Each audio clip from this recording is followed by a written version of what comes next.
really wanted to find a poetic way to address a topic that many of us shy away from, and that's getting older. In a world saturated with fleeting ads, Gabriela Mclain is offering a refreshing perspective rooted in enduring strength and holistic wellness. With more than 2 decades of experience, she's transformed lives, ranging from A-list celebrities like Viola Davis to everyday individuals, proving that fitness transcends mere aesthetics. Gabriela is a world-renowned fitness expert and lifestyle coach. I reached out to her on social media after seeing the movie The Woman King and finding out she was a fitness trainer. I wanted to know, how is it possible to get in such amazing shape? And to my surprise, she said yes. The conversation ended up being so much more as Gabriela ended up sharing her inspiring journey from an athletic childhood to overcoming personal challenges, including some injuries and autoimmune issues during pregnancy. So, from influence of social media on body image to the true essence of fitness beyond aesthetics and how to prioritize your health, this episode is brimming with insight. This is Living It Up with Lenise.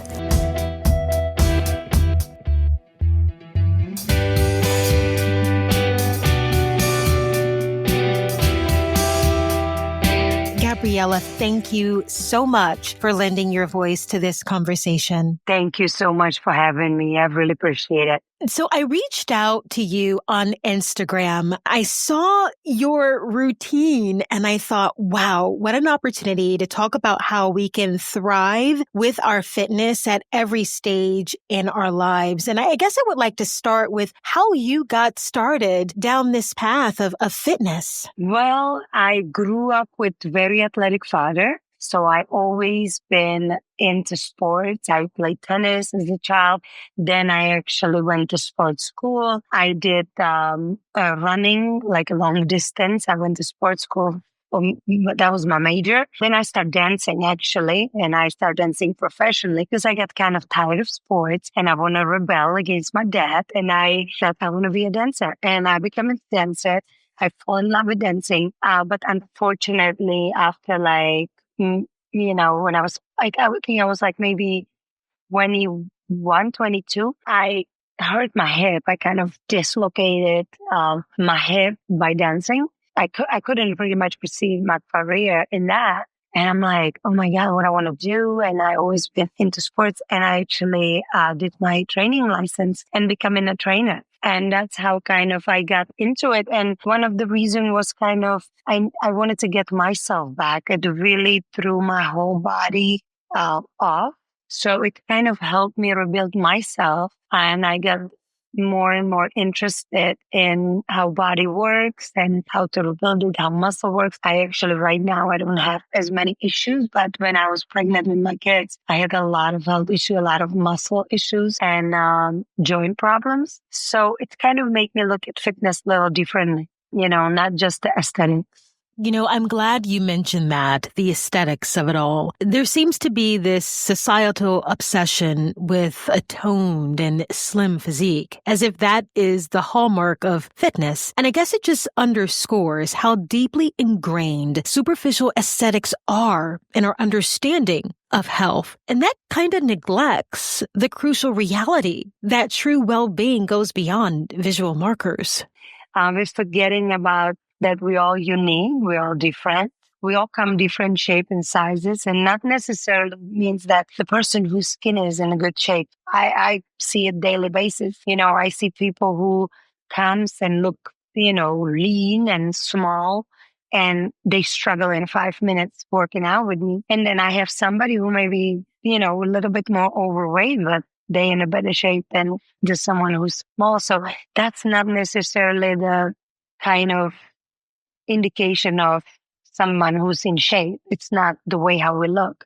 I personally appreciate people who has a bigger goal than just aesthetics. Of course, when I'm working on a movie, it's different because it's mostly about aesthetics, because it's for the visual, but not necessarily. Let's say when I was working on A Woman King, it's like it wasn't just about aesthetics because all my clients and the actresses, they were doing their own stunts. So I also have to make sure that they are physically fit for participating in all the moves with the stunt coordinators. In the movie The Woman King, we see the diverse physical capabilities of women across the board, different ages and body types. And as we get older, our fitness needs and goals inevitably shift, requiring us to take an honest look at ourselves and adjust those workouts. And that can be hard to digest, especially given the societal pressures and expectations that can hinder our progress. Many people, myself included, often believe that we can still do the same stuff that we did in our 20s and expect the same results. It's like life, right? Like everything when we get older is harder. It's like everything else, it's super easy. We learn telephone numbers quickly when we are kids, right? We would just learn it right away. When you get older, it's everything. It's more struggle. So same with the body. Of course, it's harder, but more you push it back, then harder it's going to get. So I say, if you want to get in shape, start today with some kind of walking, because tomorrow it's going to be a little harder. After tomorrow it's going to be even more harder because, we're losing muscle mass. So, when you're young, your body's flexible, your body, it's elastic, it's full of water, it's, glide, and the muscles are slippery, and older you get, everything is drier, right? Our skins get drier, same like our muscle get drier. So it is harder. Takes more effort. We get more joint pains. We struggle with a lot of inflammation as we get older. So all those things are kind of little bit of obstacle when you start working out. But they also, the working out, it's kind of solution for all these little things. If you're not moving, you're going to start struggling with joint pains, muscle wasting and all of it. We start aging more, but if you working out, it's a struggle too, it takes effort and it first hurts. It's, and especially when we're older, it takes more effort. We need to push ourselves a little harder, but I think the reward is worth it. I always say looking for the long haul. I don't like I want to be thin for the summer. It's like, no, let's think deeper. I think like with everything else, let's think deeper. Not just losing weight. Losing weight is symptom of being healthy. If you are overweight, you will lose weight. If you get healthy, if you take care of your body, if you move daily, if you eat clean and healthy, whole food, then naturally you start leaning down and losing the extra weight. But the mission should be farther. I want to be healthy. I want to be independent once I'm older. I want to be able to take care of myself. I don't want to depend on others. I want to be able to travel still when I'm 70. I want to have fun. I still want to have a quality of life. And that's all depends on us. It's the way how we take care of ourselves, how we maintain our body. The National Library of Medicine talks about the science of aging and fitness. There's an article from 2018 that touches on muscle loss and joint pain with age and how specific exercises can counteract those changes. It really goes into detail on nutrition, lifestyle, and the importance of what you're talking about with strength training. There is not the rule that only strength training gets you in a good shape. It really depends on you. Strength training is important, I think, for, especially for, when we hit that after 35 years old, you should do strength training, some way of strength training. But that's not necessarily mean that you have to go to a gym with a bunch of people and lifting weights.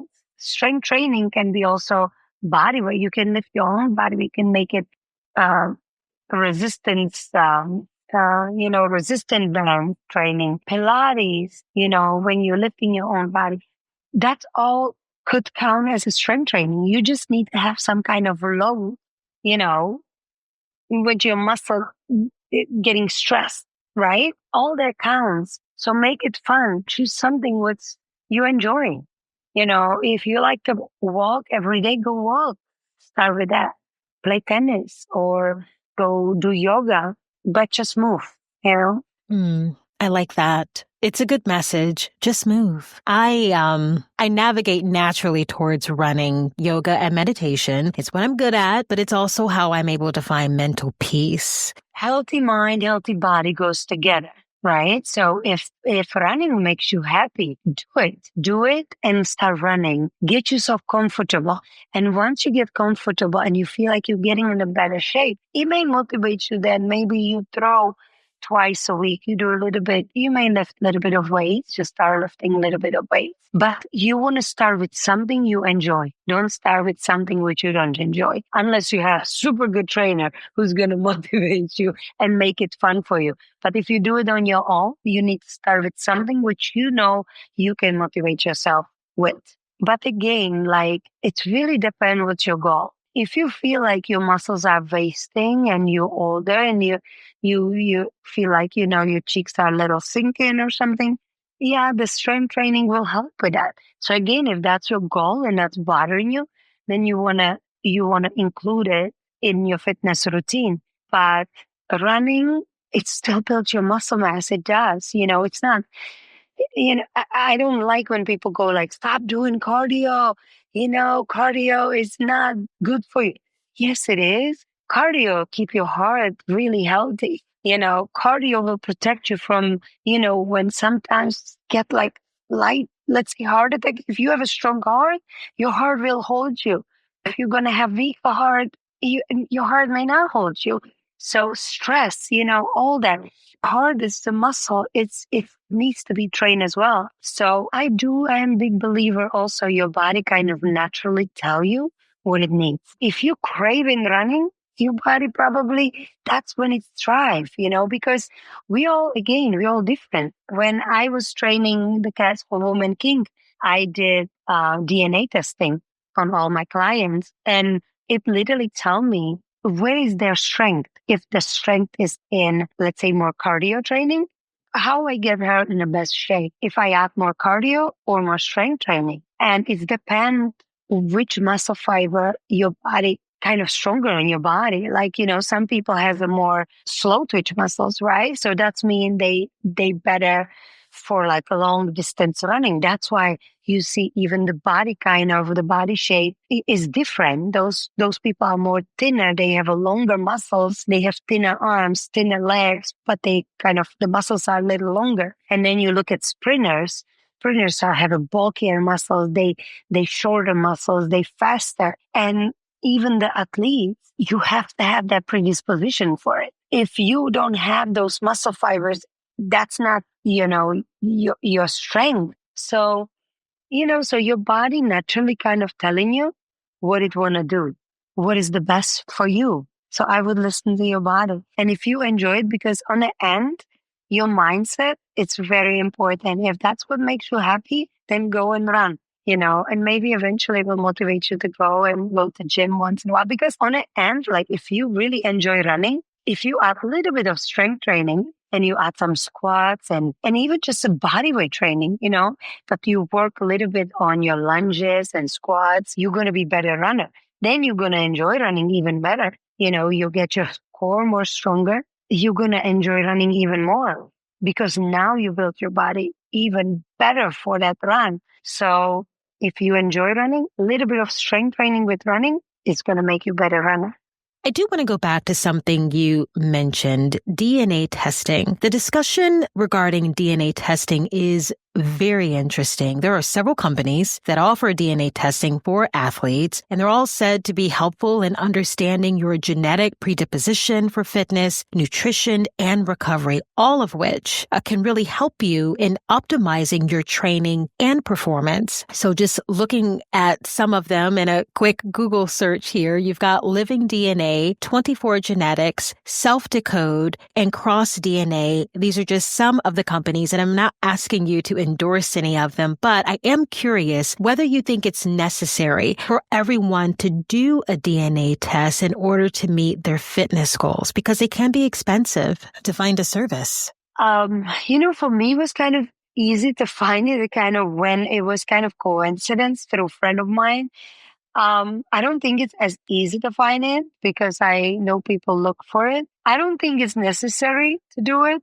To me, necessary is to connect with your body. Connect yourself with your own body. Listen to your body. Stop listening what works for Nancy and, Tammy and everybody else. Try to find what works for you. You want to create good habits for yourself, right? So sometimes, like, let's say fitness, most of the time, people struggle with the habit. How I started a habit of going to gym and go work out 3 times a week. I have people goes, Gabby, I really want to start working out, but then they kind of fall off a wagon because they get busy or they go out of town. It needs to become a habit. It needs to be part of your routine.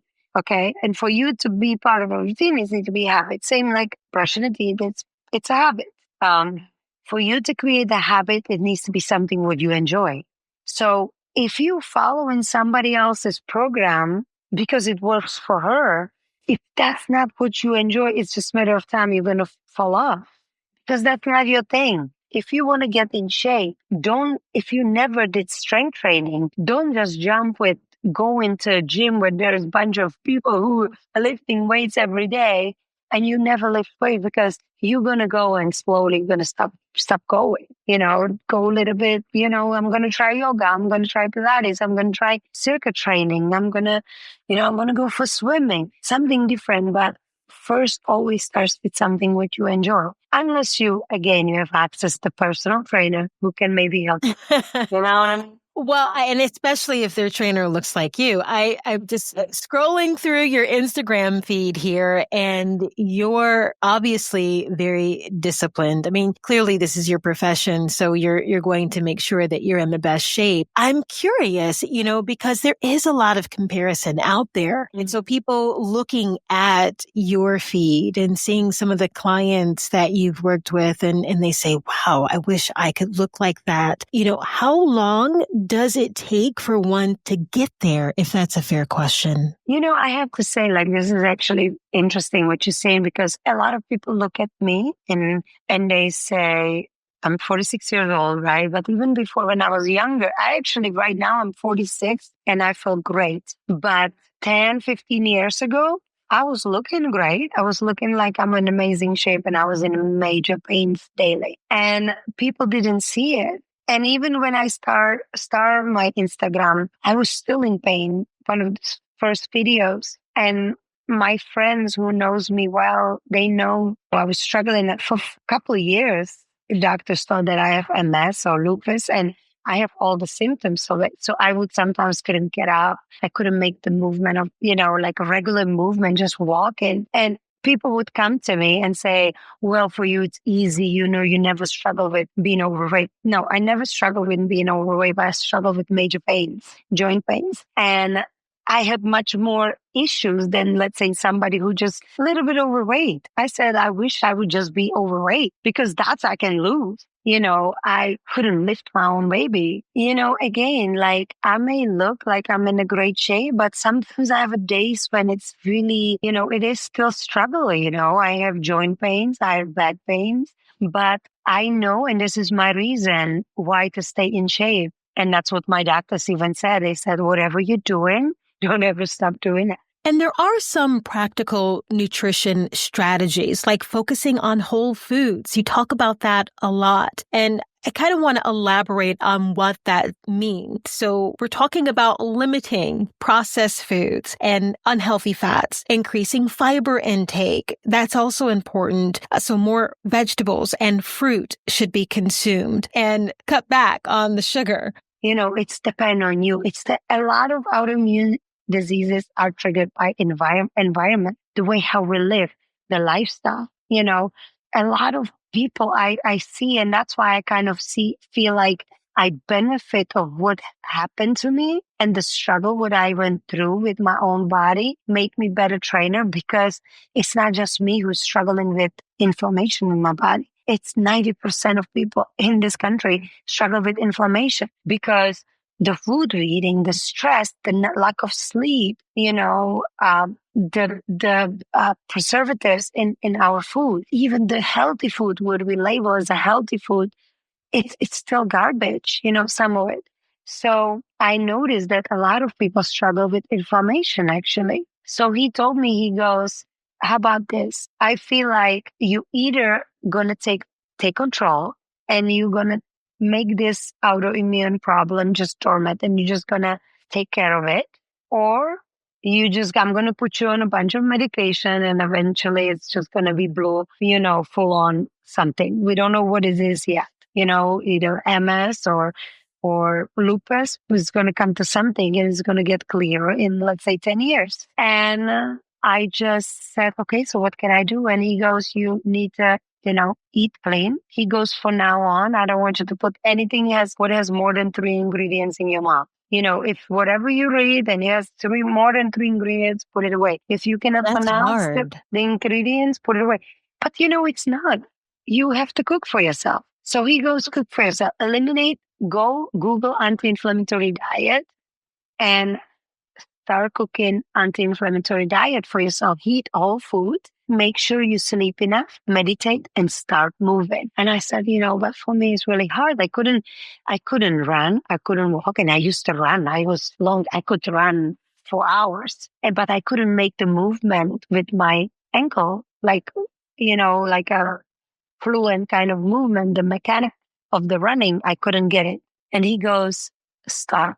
Like you need to start moving. And even if it's going to exhaust you, but start moving. So what I did, I Google anti-inflammatory diet. I really dive in and start really researching about nutrition. Then what I did, I took group of moms from the school where my kids went to who wanted to train with me. But, the gym when I was working, it was expensive. They couldn't afford it. And I said, you know what? Let's do this. I'm going to start doing classes in the park.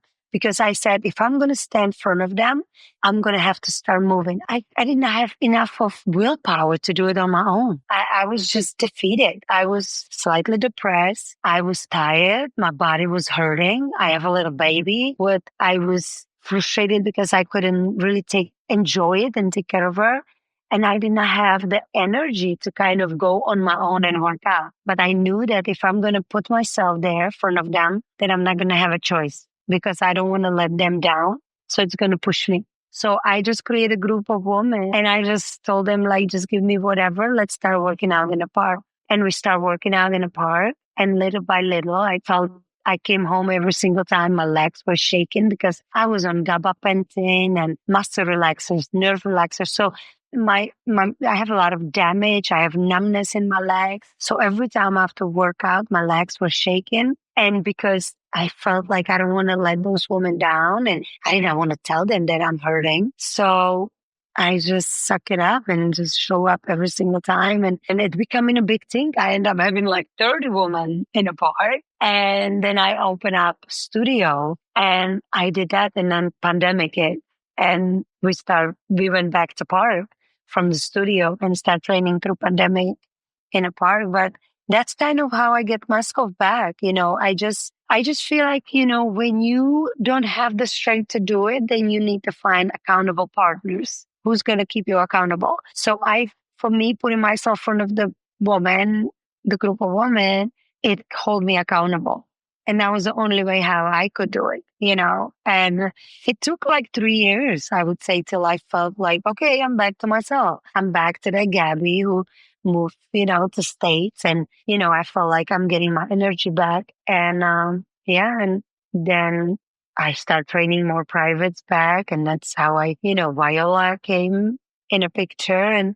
And now I feel like stronger than ever, but it was hard. It wasn't easy.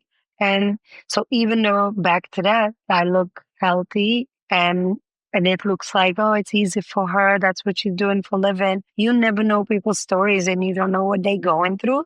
Everybody has their own struggles and not always it's visual and not always it's the weight. Sometimes actually being overweight, it's a piece of cake. There's a mind-body connection, the boost in your mood that you get from exercising. That, for a lot of people, can be enough. Any kind of motivation, though, helps, right? And I guess when it comes to a blockbuster movie about to drop, you want to look your best. I can't imagine what it was like for you being on that set and working with the cast to get them in shape for the role.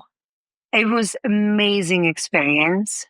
And I think for all of us, because it was such a it was just a powerful group of, these powerful souls. It was amazing. It was just beautiful. And it was great to kind of creating, because when I first time got on a phone call with Gina, the director of Woman King, the first thing what she said, she goes, I want you to build athletes. I want these women to really be that, like I don't want to just, pretend. I want them to feel like the warriors. And I love it because to me, like, that kind of like I wanted to, that's my goal with all my clients. I want you to be your own warrior. I want you to get the best out of yourself.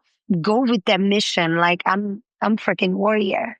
I'm going to slay this life. It's like I'm just going to be the best what I can be. So building them for that it was joy. It wasn't easy, because let's say I start training Tuso and Tuso Bedu. And Tuso never really worked out before. She came to me and it was right after pandemic and Tuso was alone in the United States. So she was like a little bit, she wasn't like feeling the strongest even mentally. So I remember our first kind of one of the first workout, she just broke down and cried, because it was challenging. And when you put that pressure on people physically, it breaks you. It opens all the wounds in you, right? Because you feel vulnerable.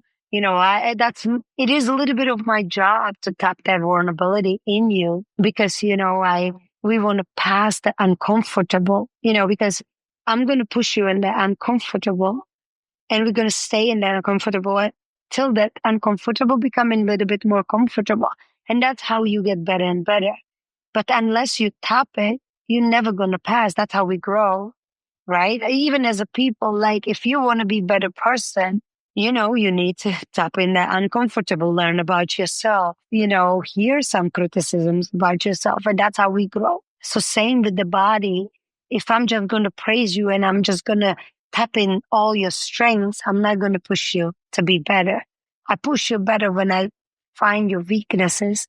And in those weaknesses, I will push you and I build you stronger in those parts. So it was tough and it took time. So especially, let's say with Tuso, because she did not enjoy strength training. And I was thinking, okay, I need to find something. I need to find some joy in that. Because let's say, for example, as I told you, find whatever you like and start with that as your fitness activity. I did not have the choice. I need to build this warrior and I need to make her strong. I need to make her lift weights, but she doesn't enjoy it. So how I will do it?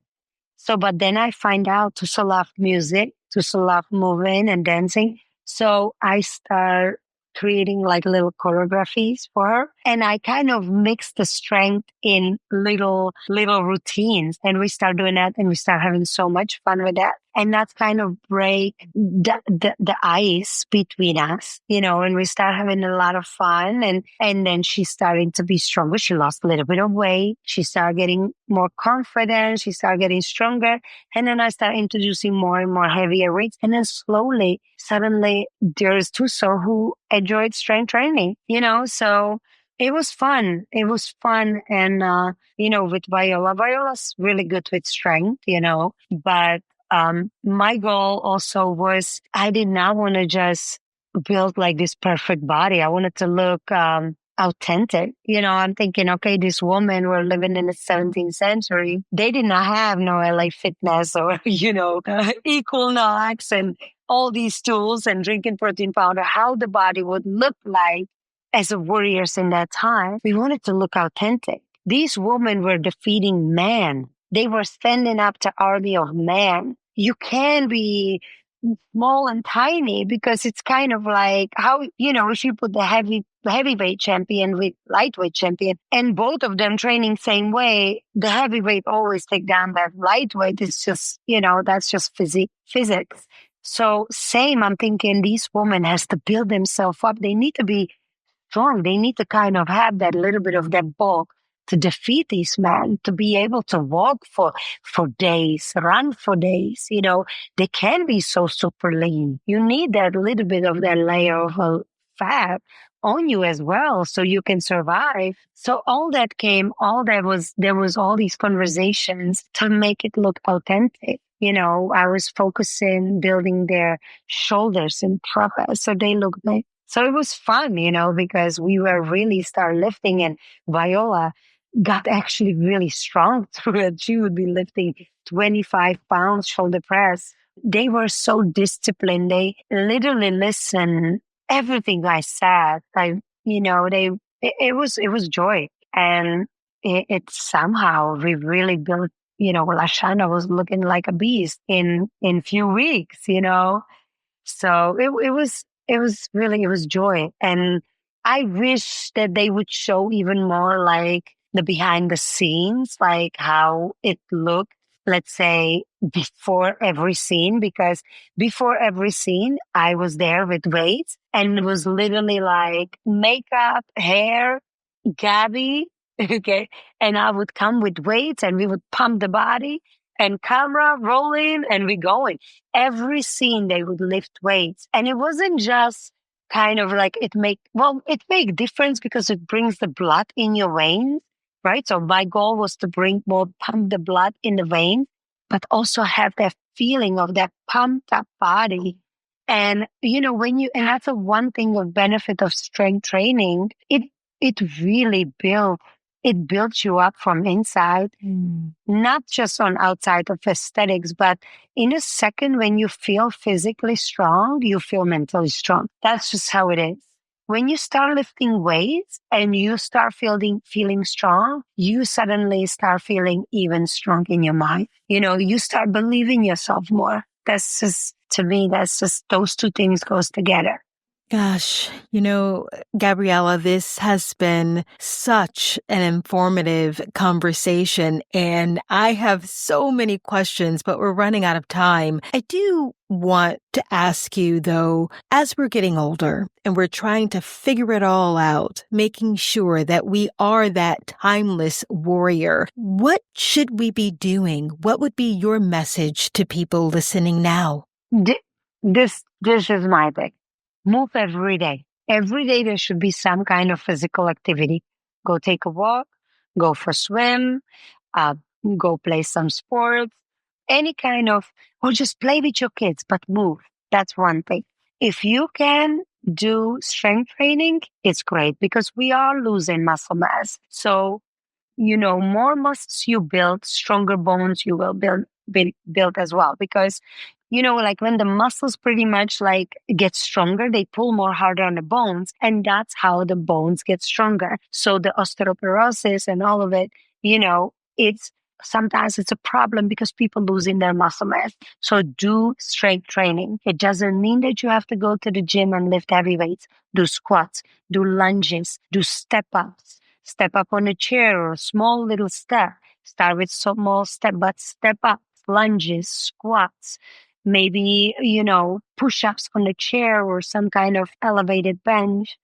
You know, you can lift a jar of water, lift it 20 times, take a $1 of water and just lift it above your head 20 times, 3 sets.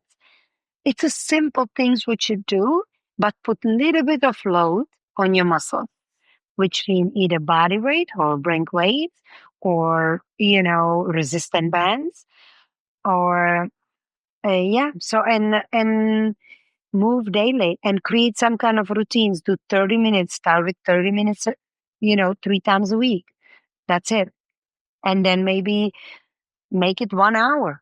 If you have only 15 minutes, I still say I take it. I take 15 minutes over zero. Do whatever you can, but commit, move in with some kind of strength training. And again, that doesn't mean only lifting weights, strength training, whichever you prefer, and do some kind of form of cardio. Keep your heart healthy, you know, go for your runs, and stretch. Make sure you stretch. Make sure you hydrate. Drink a lot of water. Okay. It will help with get rid of toxins. You will perform your movements much better. It helps your blood flow. Water, it's super important, and eat healthy food, clean food, whole food. It's really hard to overeat with the whole foods, but it's really easy to overeat it with snacks. So those who say, well, I just have a couple snacks, you would be surprised. You may be over your calorie intake just with your snacks. And those who had big lunch, big dinner, and big breakfast, but eat the whole foods, they still under their calorie intake. So, you know, always try to eat clean, try to not eat out, try to cook for yourself as much you can, try to stop eating after 7 o'clock, give yourself 12-hour break at least, to give the body time to kind of get rid of all the food which you ate through the day, you know, and start with nice breakfast, and keep moving. Yeah. So that's kind of my biggest, what I say to everybody. Drink lots of water, between 2.5 to 4 liters a day. Um, if if you feel bloated, that's another tip. Like if you feel bloated, or if you kind of like, well, when I'm drink water, it just sits in me and I feel bloated after drink water. Maybe your body doesn't absorb the water properly. So sometimes put a little bit of Celtic salt in your water may help to absorb the water, the body absorb water. So that can be a little trick for those who doesn't like to drink water and have a hard time drinking water. Eating every 3 hours, small meals, don't overeat. And I mean small meals. Have your breakfast, have a little tiny snacks, maybe some fruit, try to start breakfast, savory breakfast, not the sweet breakfast.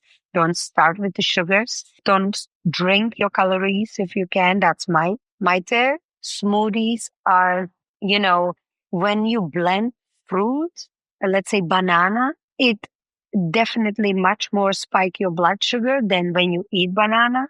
So if you want fruit, eat your fruit. Don't blend it as much. Once in a while, it's okay, but don't make it habit. Try to eat food, chew food, have a lunch, then again, little snack, and then have a nice light dinner. Try to have especially those who's after 40 years old, bring that protein intake up, because again, we're losing muscle mass, and protein build our muscle. Is a building block for muscles. So make sure you eat enough of protein, and keep carbs. Make sure you eat carbs. Carbs give us energy, but just keeps carbs a little bit lower, especially in the evening. And after 7 o'clock, put your duct tape on a mouth and don't eat till the 7 o'clock in the morning. And that's and just move and do some kind of activity. Make it fun and put some headphones on, go for your run, do a little bit. And maybe just even, when you like running, go for a run and maybe stop somewhere and do a couple squats, do a couple step ups on some step, do a couple lunges, and then again run. And then again, challenge the muscles a little bit. And just say, okay, I'm going to run for 20 minutes and then I'm going to stop and I'm going to do 3 sets of 20 squats, 3 sets of 20 lunges, and I'm going to do 3 sets of step ups on some kind of, like on some steps, and do that and then go another 20 minutes. Put a little bit of challenges for yourself, little by little. Challenge yourself. Try something new. Try something different. And especially if you feel like you're hitting plateau and it doesn't work for you anymore, then change it up. Try something new. Try something maybe what you think, yeah, but I never like it. But maybe you will start enjoying that now. Just try to find the joy in it, Thank you, Gabriela. This has been a very insightful conversation for me. It's really been a pleasure speaking with you. Thank you so much. Oh, thank you.